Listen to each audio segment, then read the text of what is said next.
what I find interesting, that he says, when the bridegroom is taken away, then they will fast.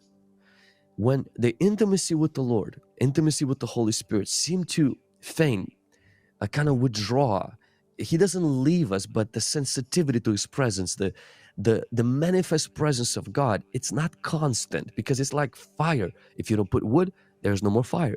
Jesus says, then they will fast.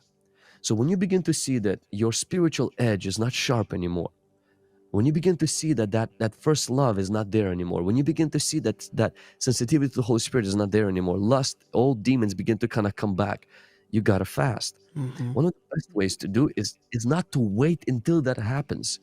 Build within your spiritual life a habit, a discipline of fasting.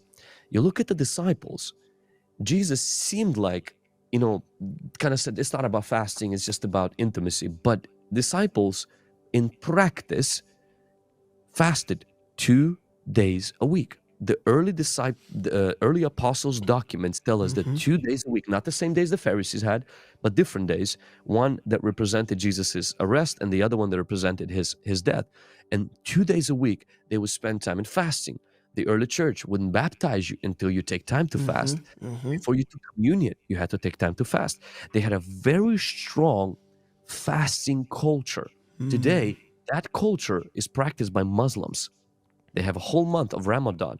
Christians are they debate that stuff. And what we do in America is we kind of take the Daniel fast and we say, well, I'm going to go to Costco and buy food for fasting, which is an oxymoron, because fasting means to close your mouth. Right. You can't be eating and fasting. That doesn't go together. And I respect people who abstain from certain foods, but biblical fast is to abstain from food for Mm-hmm. spiritual reasons on voluntary basis for a short period of time.